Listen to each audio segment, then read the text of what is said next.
Bienvenue à vous si vous nous rejoignez sur le plateau de la matinale de ce lundi 14 novembre. Il est temps de prendre votre petite dose d'infos 100% Vendée de ce début de semaine. Un début de semaine plutôt sympathique avec Cathy, avec Stéphane en régie et nous sommes ensemble comme ça jusqu'à vendredi pour faire le point chaque matin sur l'actu du jour. Aujourd'hui, de quoi parlons-nous ? Nous parlons de sport évidemment puisque nous allons revenir avec notre journal des sports et Alexandre Lenaour sur quelques rendez-vous du week-end. Pas de jour férié, par exemple en football. Ça, c'était pour les joueurs du VHF. Les Herbretais ont reçu Bourges vendredi soir, une rencontre qui s'est soldée par un match nul 3-3.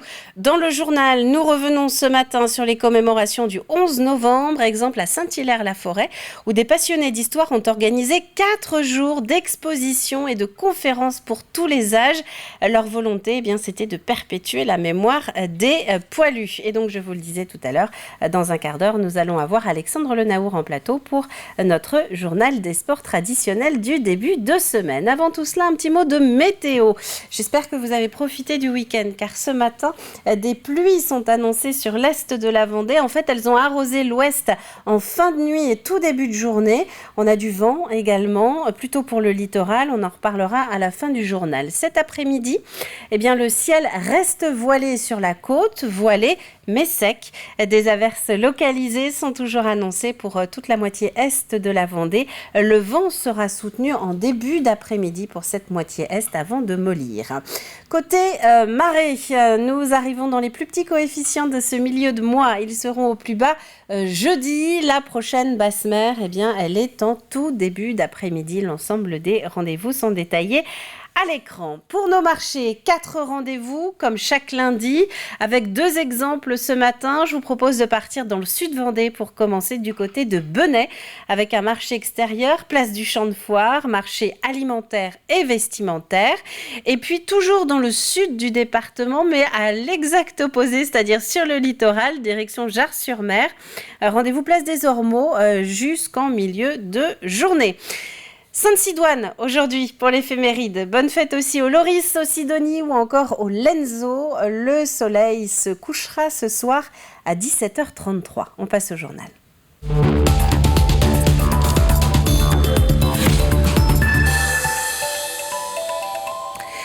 Le week-end a été dense à Saint-Hilaire-la-Forêt, dans son souvenir et en commémoration autour de la Grande Guerre. Une poignée de passionnés ont organisé des journées du souvenir 1914-1918, un partenariat avec la commune, une exposition créée autour d'objets du quotidien en Vendée, mais également d'objets de soldats partis au front. Alexandre Lenaour. Des centaines d'objets de la Grande Guerre rassemblés dans cette salle de Saint-Hilaire-la-Forêt. Pour les organisateurs, cet événement perpétue le devoir de mémoire. Je voulais absolument faire une exposition après le centenaire parce que la peur, c'est d'avoir commémoré le centenaire, oui, mais après, ne pas oublier et de perdurer la mémoire. Parmi les collections de l'art des tranchées, ces objets créés par les poilus en pleine guerre. Donc la particularité de cet objet, c'est qu'à l'origine, c'est une montre-gousset qui a été transformée en briquet, ce qui prouve qu'à l'époque, l'homme pouvait s'adapter, transformer un objet en un autre usuel. Cette montre est composée également d'une valve de vélo. Outre ces objets, des souvenirs familiaux de particuliers. Ces petites lunettes là, toutes rondes en petit fil de fer, toutes fragiles, et son étui à lunettes. Comme il faisait froid, je lui ai ramené ces petits gants en soie. Cet arrière-petit-fils de poilu partage par exemple les vêtements de ses ancêtres, un instant solennel. De pouvoir les présenter comme ça, en faire partager les gens du pays, les enfants qu'on a vus tout à l'heure, ça me touche particulièrement. Je vais les voir régulièrement, pas plus tard que pour le 1er novembre, en leur ramenant des chrysanthèmes au cimetière qui est juste derrière. Et puis, en fin de compte, de ressortir tout ça, et puis de les voir d'un seul coup, sur pied, réhabillés avec leurs effets, presque côte à côte. J'avoue que je suis très honoré, et puis touché de ça. C'est comme si ces arrière-grands-parents, comme si pour eux c'était une renaissance, quoi. Une guerre dure également à l'arrière. 2 conférences reviennent sur le destin des familles en 14-18 et notamment sur le travail des femmes. Quand les bœufs ont été réquisitionnés, eh bien, ma foi, on s'est retrouvé avec des femmes, disons, qui tiraient les charrues pour aller labourer les champs. Les allocations qui étaient versées par le gouvernement à l'époque à la femme non mobilisée, c'était à peu près, disons, 50 centimes, disons, par personne et par jour. Et c'était à peu près, disons, le prix d'un œuf frais. Et il ne faut pas oublier non plus que les enfants, ils ont été élevés dans une culture de guerre, aussi bien, disons, à l'école que pendant les travaux des champs, et même pendant leur moment de loisir. Ils jouaient à quoi ? Ils jouaient à la guerre. Une exposition ouverte du 10 au 13 novembre. Les 3 collectionneurs et organisateurs se félicitent du succès de cet événement. Et pour prolonger le souvenir, vous pouvez également retrouver la Vendée en direct de jeudi dernier qui était consacrée à l'événement. Elle est notamment disponible sur la chaîne YouTube de TV Vendée. En bref, un septuagénaire de Comquier s'est noyé hier matin au niveau de la grande plage de Saint-Gilles-Croix-de-Vie. Son corps a été repéré par des adolescents, puis il a été sorti de l'eau par des adultes à proximité. Les secours appelés sur place n'ont pas pu le réanimer. Et puis plusieurs accidents de la route également ce week-end en Vendée, dont celui d'une jeune majeure. C'était vendredi soir vers 20h à Aubigny-les-Clouseaux. Elle était au guidon de son scooter quand elle a chuté gravement sur la 2x2 voies. La gendarmerie de Vendée lance un appel à témoins pour essayer de déterminer les circonstances exactes de cet accident. Si vous étiez dans ce secteur à ce moment-là, c'est-à-dire vendredi soir vers 20h sur la 2x2 voies à hauteur d'Aubigny-les-Clouseaux, eh bien, il faut joindre la gendarmerie de La Roche-sur-Yon. Quelques images à présent du renouvellement annuel du CTRE au Sables d'Olonne. Le CTRE, c'est le contrat de relance et de transition écologique. Il permet aux communes de recevoir un soutien financier de l'État pour mener à bien quelques projets. Concernant 2023, l'agglomération sablaise déclare vouloir notamment poursuivre le verdissement du territoire et accompagner la relance économique. L'avantage de passer un contrat avec l'État, c'est qu'on a en face de nous une seule personne en la présence du sous-préfet. Alors que jusqu'à présent, dans le cadre des aides que l'État peut nous apporter, nous avions de multiples interlocuteurs, de multiples ministères. Donc le fait d'avoir un seul interlocuteur permet d'une part de rationaliser l'octroi des subventions, de rationaliser le travail des services qui n'ont pas à tirer toutes les sonnettes, et puis surtout d'avoir une discussion globale sur la politique de développement qui est poursuivie par l'agglomération et ces 5 villes. Beaucoup d'actions ont d'ores et déjà été menées, dans le domaine en particulier de la transition écologique, qui est un domaine particulièrement important, puisqu'on a financé notamment dans ce cadre-là le projet Jourdain pour renforcer la disponibilité de la ressource en eau. On a financé la modernisation de l'éclairage public au Sables d'Olonne avec le remplacement des ampoules par LED, et puis aussi des actions dans le domaine de la culture avec la rénovation d'églises ou dans le domaine de la santé avec le financement de centres de santé communaux. Et puisque nous sommes au Sables d'Olonne, un mot de ce partenariat qui vient d'y être conclu entre la maison familiale et l'IME. C'est un projet en place depuis le mois de septembre. Après un an de travail, 8 jeunes Vendéens âgés de 13 à 17 ans, encadrés par l'Institut médico-éducatif Sablais, partagent repas et temps de pause avec les alternants de la MFR. Un partenariat qui a vocation à être pérennisé. Écoutez. Beaucoup d'échanges valorisants pour nos jeunes. Les échanges se font naturellement. L'inclusion, on en parle quand même de plus en plus. Pour nous, c'était important pour ouvrir nos jeunes sur le handicap. Puisqu'on a, nous actuellement, on a un référent handicap au niveau, ça nous arrive d'accueillir des personnes handicapées dans nos formations. Notamment l'année dernière, on a accueilli un autiste sur 2 ans de formation.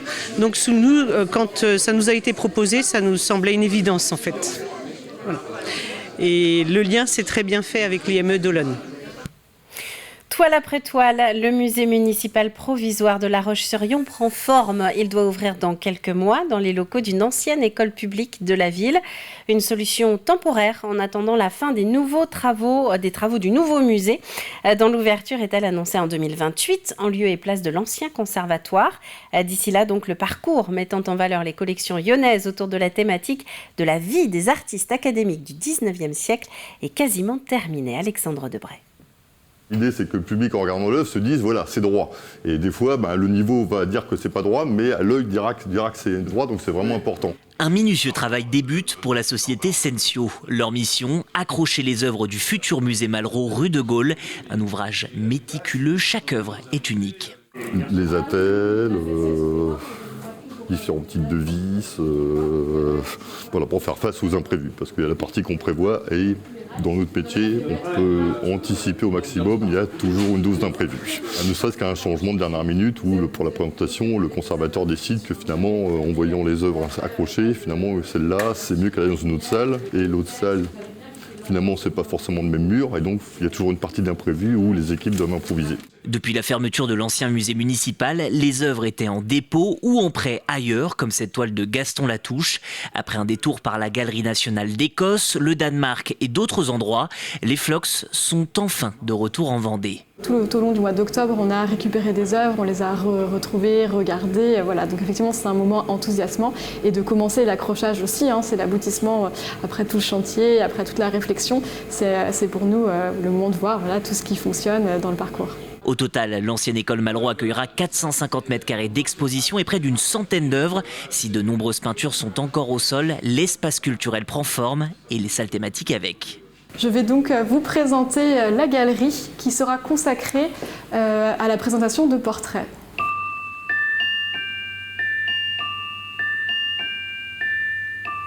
4 univers se profilent, la salle de portrait donc, une seconde sur l'apprentissage de ses futurs maîtres, un troisième espace pour montrer comment les artistes de l'époque s'exposent et se font connaître, enfin cette salle dédiée à la notion d'exploration. Vous avez un bûcheron qui vient des Vosges, là-haut une œuvre qui s'appelle une fontaine à Hendaye, donc voilà, on a essayé à travers les œuvres de faire comme si les visiteurs étaient invités dans toutes les régions de France, ce qui vraiment s'est passé au 19e. La mezzanine accueillera de son côté l'univers du Lyonnais Benjamin Rabier. Pour découvrir tout cela, un peu de patience. La municipalité table sur une ouverture en février ou mars prochain. Du sport à présent avec de l'équitation du côté de Sainte-Foy pour commencer. Dernier concours extérieur de la saison avec ce jumping d'automne au pôle équestre. Week-end de compétition aussi bien pour les amateurs que pour les pros et ce devant un public un peu clairsemé mais public de connaisseurs. Près de 300 engagés au total. La compétition pro a été remportée par Pierre Imbert de Luçon sur Bilbao de Tos. Ce week-end, comme traditionnellement maintenant sur le pôle équestre, le week-end du 11 novembre, c'est le dernier week-end de concours en extérieur, amateur pro. Voilà, donc il vient clôturer la saison en extérieur sur le pôle. On va passer sur l'épreuve indoor avec des épreuves plutôt, donc les épreuves de dressage et puis des concours club et poney. Voilà. Et puis les stages d'hiver. On a 2 stages avec des cavaliers internationaux. On a Pierre-Marie Friand qui viendra le 17 et 18 décembre. Et puis on a un cavalier belge également qui va venir au mois de janvier, 14 et 15 janvier. C'est François Maty Junior. Images et propos recueillis par notre correspondant Alain Charrier. Du football aussi avec la rencontre de National 2 Les Herbiers Bourges. Ça c'était vendredi soir au stade Massabielle. 9e journée de la compétition et la différence de classement entre les deux équipes ne laissait pas forcément présager le score final. 3 partout. Aussi bien pour les Herbiers donc actuellement 3e de National 2 et Bourges qui est 15e. On va y revenir dans un instant dans le journal des sports. Un mot de voile également avec cette incertitude autour de la participation de Damien Guillou dans la GGR, la Golden Globe Race. Le skipper PRB a appelé hier midi les organisateurs pour annoncer qu'il avait perdu la pelle de safran du navigateur d'allure. Il n'y a pas de danger pour lui sur la course. Néanmoins, il y a de forts risques pour qu'il annonce son abandon dans les prochaines heures. Des images de basket pour terminer. Images de Ligue féminine, reprise du direct diffusé hier après-midi sur TV Vendée. Les Lyonnaises du RVBC recevaient l'Asvel, l'équipe de Lyon Villeurbanne. Au final, 66 à 62 à la faveur des Lyonnaises. Tous les détails, c'est donc dans un instant avec notre JDS. Mais juste avant cela, je vous propose de regarder la météo pour une dernière fois. Météo de ce matin avec les prévisions détaillées. Vous voyez les températures, 10 dans les terres en début de journée. Un joyeux 14 degrés sur l'Île-Dieu, néanmoins de la pluie pour tout le monde. Alors plus intense dans l'est du territoire que sur le littoral qui devrait bénéficier d'ailleurs de quelques éclaircies et ce avant midi. En revanche, attention au vent. 60 à 70 km/h pour ce matin. C'est la fin de ce flash et donc Alexandre Lenaour nous a rejoint pour notre journal des sports de ce lundi.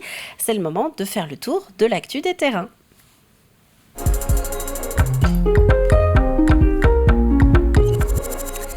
Bonjour Alexandre. Bonjour Caroline. Au vu de l'épaisseur du journal, il y a pas mal de choses à dire aujourd'hui. Il y a beaucoup de choses à dire, un double-double, si on peut dire, avec un double match de basket et puis aussi 2 rendez-vous de football. On terminera avec un petit peu d'équitation aussi au programme. Ah, un petit peu d'équitation, il me semble qu'on a commencé à en parler dans le journal. Alors, on commence avec du basket, troisième journée de Ligue féminine. C'était sur TV Vendée ça, hier. Et oui, 15h15, j'espère que vous y étiez, Caroline, devant votre poste, car c'était encore une grosse affiche aux Oudéry entre le RVBC et les vice-championnes de France de Lyon-Asvel, avec un bon début de match des Lyonnaises. Les Tigresses qui sont supérieures dans l'entame du premier quart et vont même compter jusqu'à plus 11. Lyon va par contre revenir à hauteur 24-24 puis passer devant en début de deuxième quart-temps. Les Tigresses subissent davantage mais n'ont qu'un petit point de retard à la pause, 34-35. Un retour sur les parquets plus difficiles, moins d'adresse et de réussite, mais c'est le cas des deux côtés.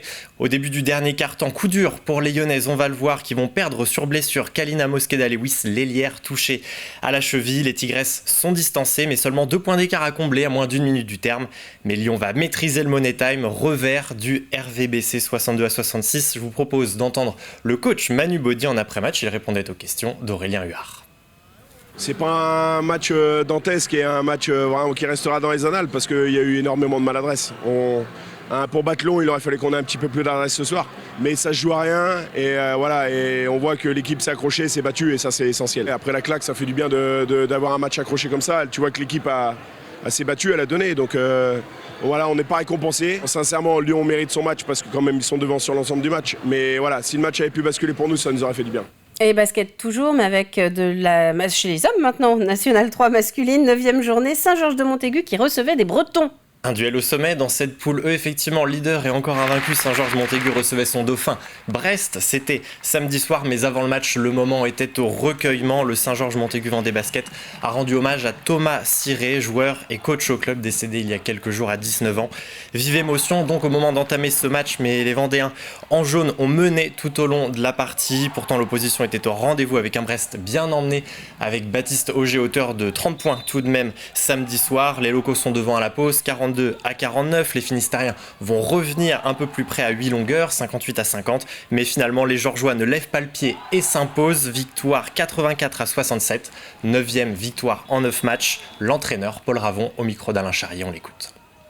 Je retiens vraiment la performance des gars, collective, l'ambiance forcément ce soir qui était un peu particulière mais qui nous a porté. Et vraiment le plan de jeu est respecté et grosse fierté pour mes gars qui ont vraiment rendu une copie pas parfaite mais pas loin de l'être. Non, les tirs extérieurs c'est un peu notre fond de commerce, donc on vit, on meurt avec, mais à domicile souvent ça fonctionne. C'est notre ADN. Ce soir défensivement on a mis du cœur, poussé par une salle pleine à craquer. Ce soir on ne pouvait pas perdre. Hommage à Toto qui nous a quittés trop jeunes, donc encore plus fiers. Pas mal d'émotions, on le voit. On va laisser les parquets du basket pour parler foot. Et on l'a dit, pas de jours fériés qui tiennent, notamment pour les Herbretais. On avait le VHF qui était sur le terrain, Massabielle, 9e journée de National 2, vendredi. Et sur le papier, une opposition assez déséquilibrée, puisque les Rouges et Noirs, 3e, accueillaient Bourges avant-dernier. Et c'est Bourges qui ouvre la marque dans ce match. Dès la 5e minute, le capitaine adverse vient dribbler le gardien Herbretais 1-0. Mais 7 minutes plus tard, on le voit, Jérémy Billy sur un plateau va servir la balle d'égalisation. Un partout pour Isaac Matondo. 6 petites minutes plus tard, les Herbiers au coup franc et un tir décoché par Benjamin Brelivet d'une demi-volée de 25 mètres. Ça fait 2-1 pour les Rouges et Noirs et puis 3-1 à la 25e minute pour des Herbiers très réalistes. Lucas Dory fait le break. 2 buts d'avance pour les Vendéens à la pause. Entame de la seconde période, Bourges revient à une longueur. Un doublé pour le capitaine Kylian Sanson sur un lob bien ajusté.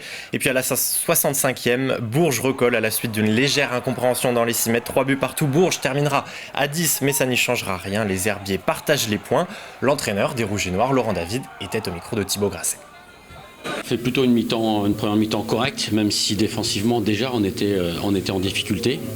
On a accentué là-dessus à la mi-temps en leur disant qu'il fallait qu'on soit un peu plus en bloc, un peu plus solide, et parce qu'on n'était pas très bien placé défensivement. On a pris beaucoup de vagues, notamment des centres. On a beaucoup insisté à la mi-temps dessus, mais malheureusement ça n'a pas suffi.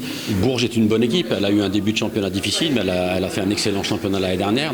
On n'a pas été capable d'y remédier, donc il va falloir qu'on travaille aussi. Il y a beaucoup de déceptions de la part des joueurs, mais il faut avouer que ce soir on n'a pas mérité d'obtenir les 3 points. Du foot encore avec un match de National 3, 7e journée, Fontenay-La Roche VF, un derby là. Et 2 seules équipes encore invaincues dans ce championnat de N3. Le Dauphin Fontenay recevait son leader La Roche VF. On est en bleu La Roche. En rouge, on vient de le voir à la 7e minute seulement. Et bien carton rouge pour le gardien lyonnais. La Roche VF va donc jouer tout le match à 10 contre 11. En supériorité numérique, les Fontenaisiens multiplient les occasions avec aussi quelques réponses des Lyonnais. Mais rien ne bouge. Le score est de 0-0 à la mi-temps. Au retour des vestiaires, le numéro 9 de La Roche, Abdoul Sakirou Bila, rate l'immanquable devant le portier fontenaisien. La Roche laisse passer son tour et juste avant l'heure de jeu, c'est Fontenay qui ouvre la marque par Zoumana Koné. 1-0 pour Fontenay. Et puis à la 84e, Ibrahim Traoré entrant en jeu assure définitivement la victoire des siens avec le 2e but. Victoire 2-0 de Fontenay qui chipe la place de leader à son adversaire du soir. Je vous propose d'écouter le coach du VFF, Aurélien Joubert. Ses propos sont recueillis par Thibaut Grasset. C'est une immense joie pour tout le club, pour tous les joueurs, le staff, le président. Enfin, c'est une satisfaction aujourd'hui de l'emporter à domicile, à la maison, face au leader, La Roche, dans un derby.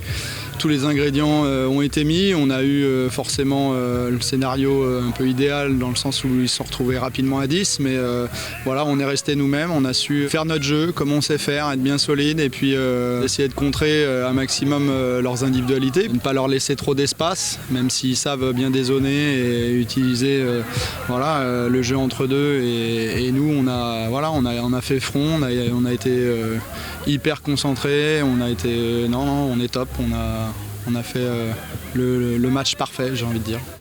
Et vous me laissez la primeur de l'annonce des autres matchs de National 3. Notez donc le nouveau carton de Chalon qui s'impose 5-1 face au Poiré-sur-Vie. 2 autres matchs nuls.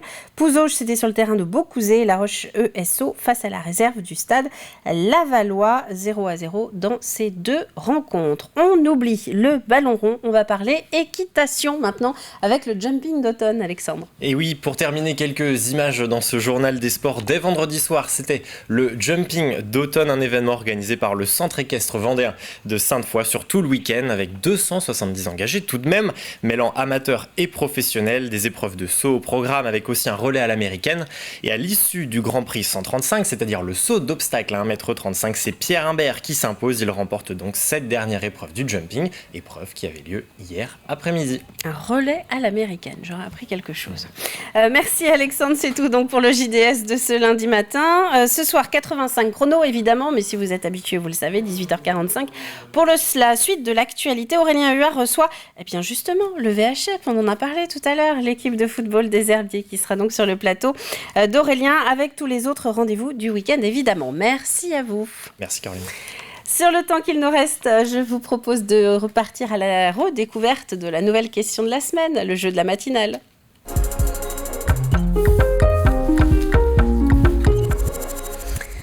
Alors, ce jeu de la matinale, il va vous permettre de réviser votre géographie et votre histoire vendéenne. Regardez ce petit garçon-là, ce jeune homme. Où a-t-il été téléporté ? C'est la question de cette semaine. Dans cet extrait des Mécanismes du temps, qui est un court feuilleton qui a été diffusé sur TV Vendée, où a été téléporté notre jeune héros, indice de ce matin, au lieu de la renaissance du Bas-Poitou. Et à la clé, vous avez jusqu'à vendredi midi pour m'envoyer votre réponse sur tvvendée.fr et c'est un logo maison cette semaine puisque nous proposons à 2 gagnants parmi vous, aux 2 gagnants tirés au sort parmi vos bonnes réponses, de nous rejoindre dans les coulisses de la matinale pour voir un petit peu comment s'organise justement l'émission. Si c'est un lundi, vous aurez l'occasion de croiser Alexandre Le Naour qui sortira de son journal des sports. Et oui, voilà, ce sera l'occasion de le saluer. Vous verrez un petit peu de la régie, vous verrez un petit peu du plateau. Et vous comprendrez un petit peu mieux toute cette grosse machine donc qui concerne la matinale. Avant de se quitter, un dernier mot sur ce casting concernant les Sables d'Olonne. Un téléfilm de France Télévisions va être tourné aux Sables d'Olonne. Il y a donc des figurants qui sont recherchés, des hommes et des femmes de 20 à 70 ans. Autant dire que le spectre est très large. Si vous êtes intéressé, il faut être disponible du 21 novembre au 16 décembre pour faire cette figuration dans ce futur feuilleton qui s'appelle Le Paquebot. J'ai tout dit. Si la candidature, vous envoyez un petit mot avec votre photo à lepaquebotcasting tout attaché @gmail.com. C'est bientôt la fin de cette matinale. Vous avez sans doute noté toutes les informations au menu du jour. Ah si, peut-être pour vous rappeler, vous n'étiez peut-être pas là ce matin au moment de notre invité. Eh bien, vous avez la possibilité de le voir en replay, de retrouver Valérie Guittet à la demande sur le site internet de tvvendée.fr. Pourquoi ? Eh bien, Valérie, c'est la référente du mois sans tabac dans les Pays de la Loire et donc notamment en Vendée. Elle est venue ce matin dans les locaux et les studios de TV Vendée pour nous donner quelques petites astuces justement pour pouvoir arrêter, notamment quand on est en groupe. Voilà, quand on est ensemble, on a plus de chances de tenir ces fameux 30 jours de défi du mois sans tabac et donc d'arrêter définitivement. Vous pouvez retrouver son passage à la demande sur notre chaîne YouTube et sur notre site internet. C'est la fin de cette matinale. Merci à vous d'avoir été une nouvelle fois au rendez-vous. On se retrouve demain, mardi, pour un nouveau début de journée ensemble. D'ici là, très bon lundi à vous tous en Vendée et à demain!